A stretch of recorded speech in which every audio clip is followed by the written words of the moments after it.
我们讲了松枝还有树干的皴法，还有小树枝的这个松树小树枝的画法。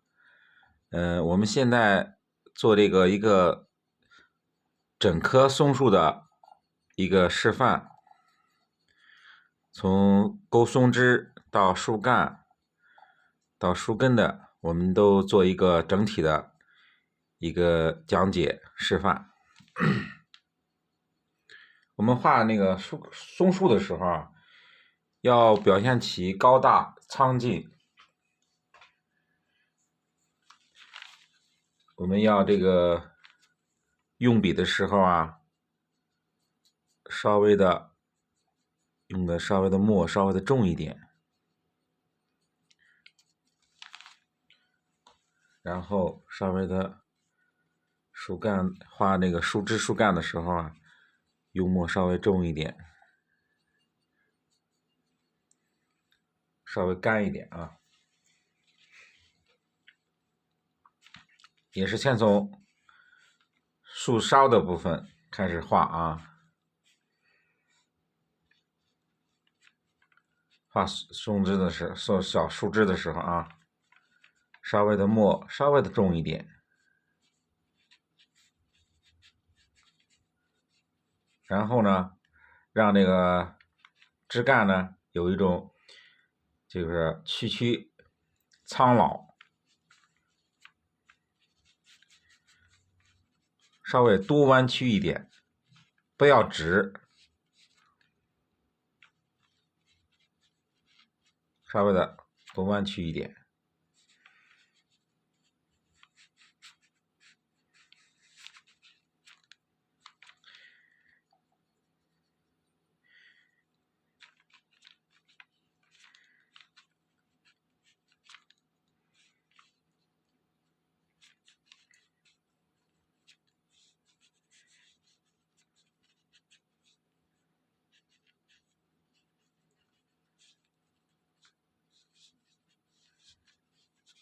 中锋用笔，注意这个用笔的转折、提摁。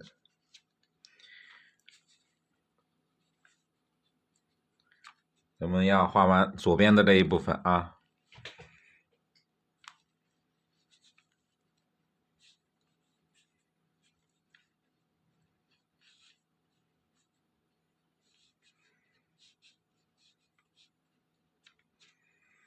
然后画右边的。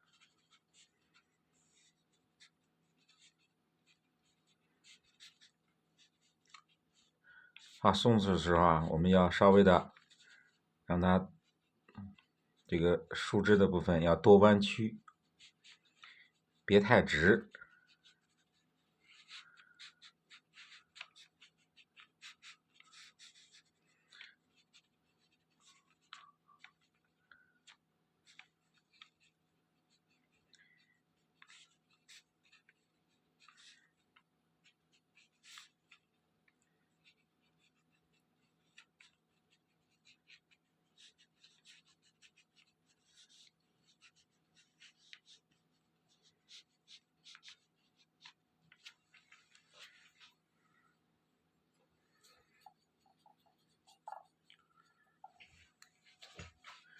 把树根稍微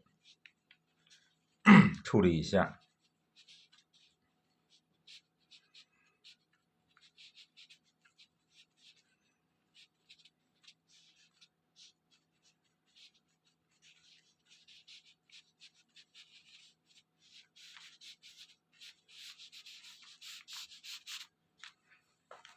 稍微的处理一下。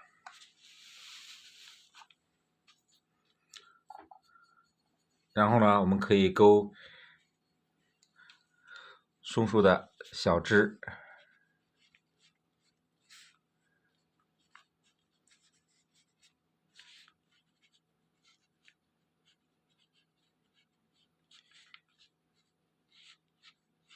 也是啊，我们勾小枝的时候也是这种向上的，就是说所谓的我们说的这个鹿角式，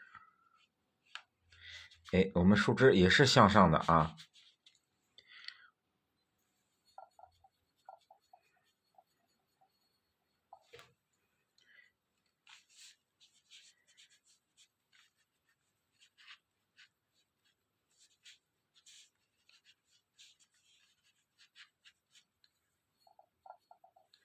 都是向上的。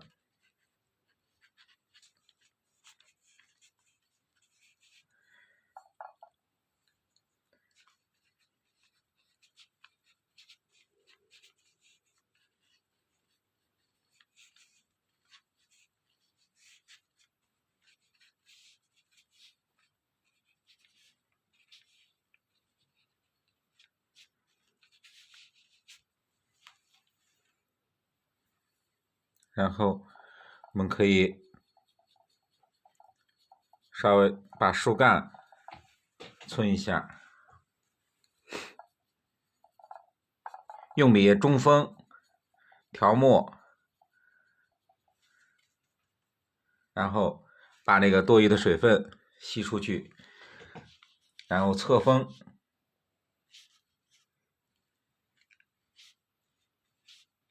用侧锋画树干，皴这个皴这个树干。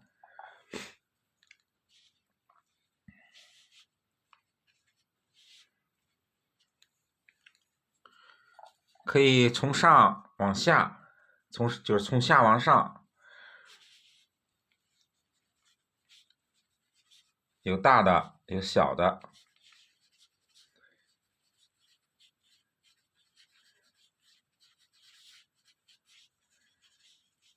有大有小。我们把中间的留白，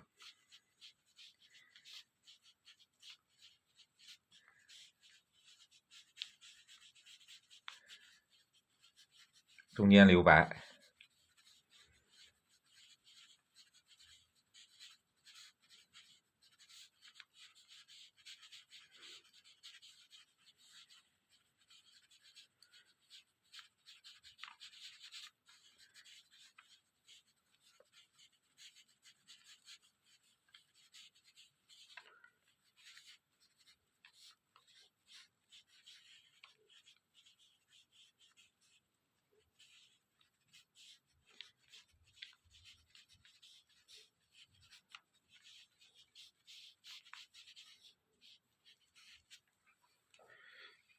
然后呢，我们可以用干的淡墨干笔，轻轻的在你就是刚才那个皴的部分，我们轻轻的擦一下，让那个我们刚才画的这个皴的地方，让它有个就感觉更加苍老，感觉这松树啊，这个长的时间年龄更长。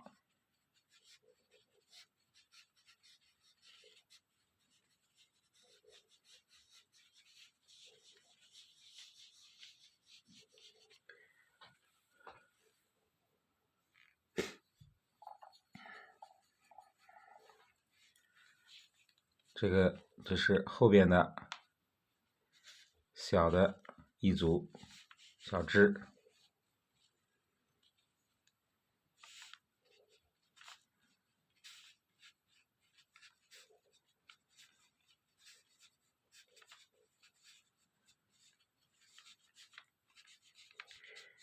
这一组后边小的。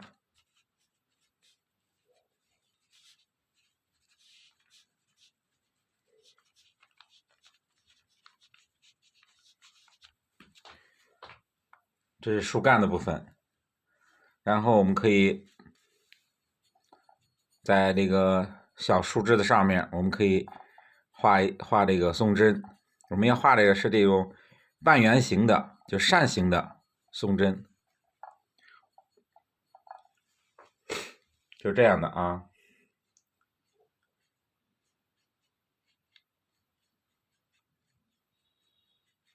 这样的啊，松针。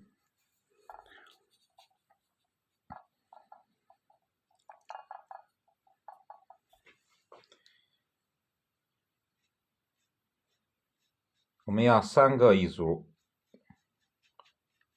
5个一组的去画，让它有个聚散疏密的关系啊。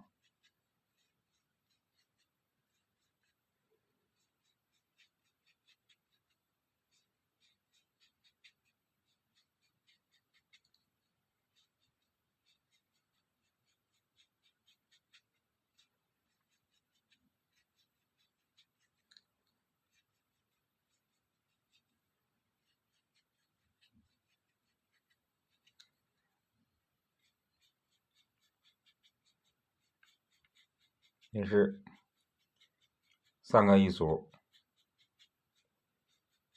5个一组的去，然后再重叠，再组合。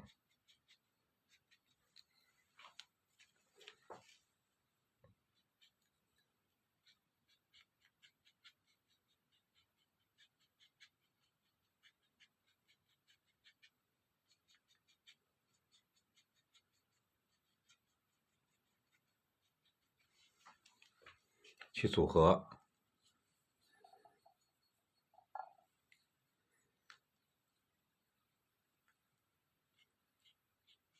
我们那个画松树的时候啊，也是勾完松枝上颜色啊，也是在树干的部分是用那个赭石稍微加一点淡墨去渲染树干。这个松针的这个部分呢，是用那个花青加淡墨渲染一下。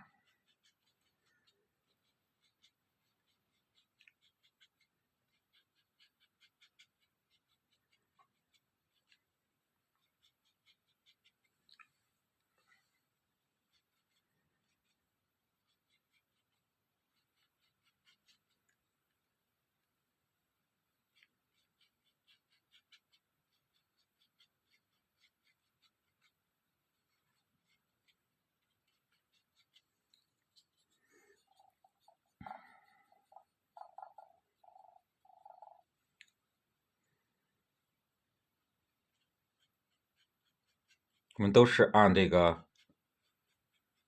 种勾松枝的方法，就是半圆形的，我们都这样勾，一层一层的，一组一组的去勾。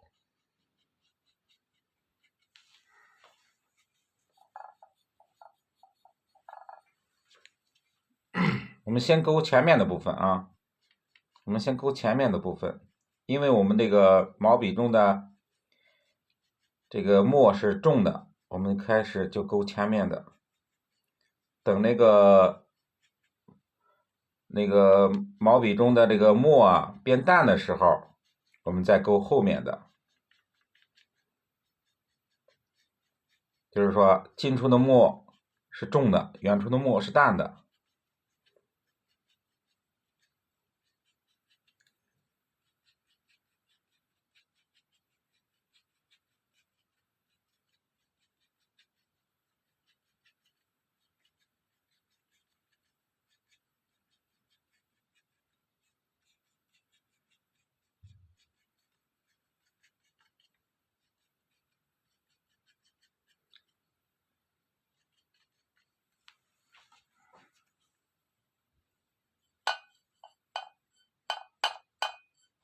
我们现在画后边的，就是树后边的这个松针，我们墨子稍微要淡一点了。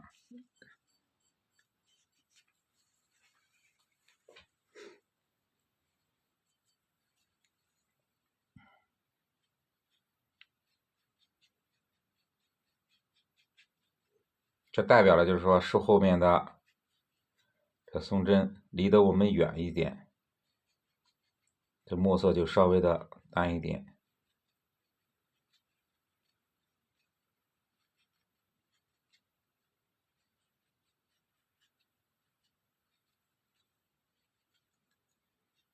稍微的淡一点。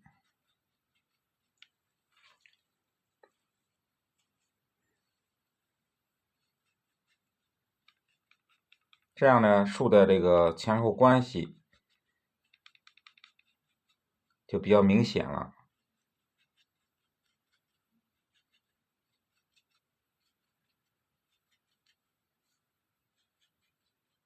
这也是树后面的。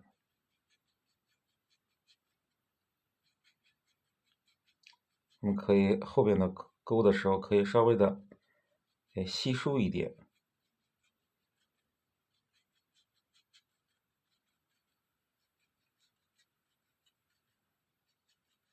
就是有密的地方，有疏的地方，它有个这个疏密的对比。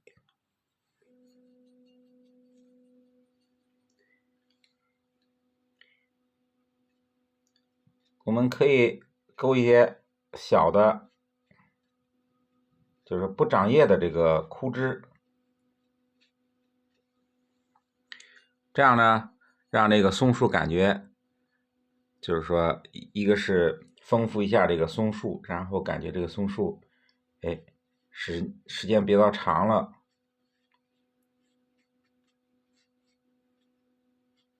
它有干的树枝，有长叶的这个树枝。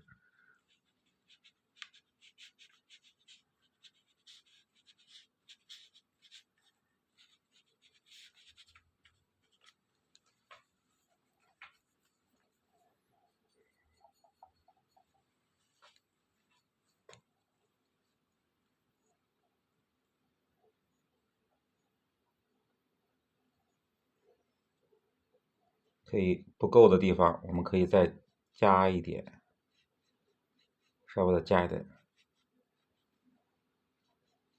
让它密的地方呢可以更密，但是疏的地方呢，可以透气。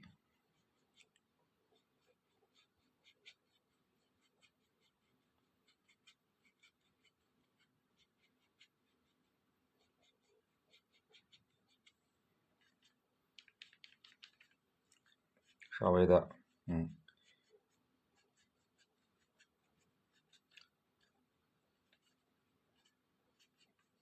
加一点，这样呢，我们可以在这个树干的部分啊，我们可以加一些胎点，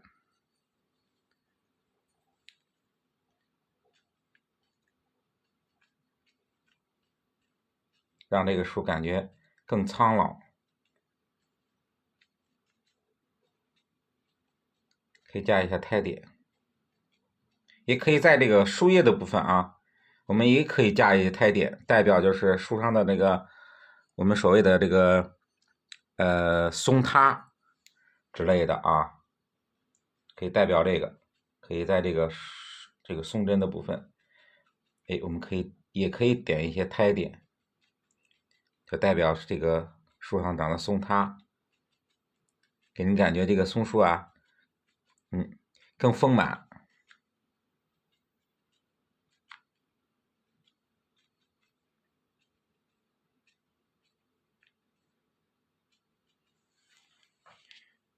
这就是这个一种那个半圆形，就是扇形的松树的画法。我们上颜的时候，就是树干的部分就用那个赭石加淡墨，渲染一下，然后这个松针的部分用花青加淡墨，稍微的晕染一下这个松针的部分。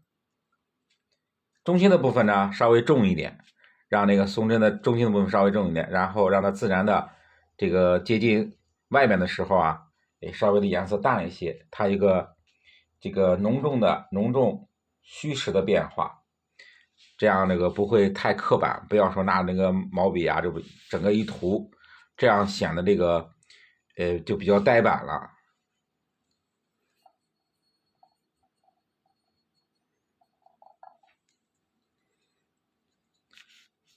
这是松树的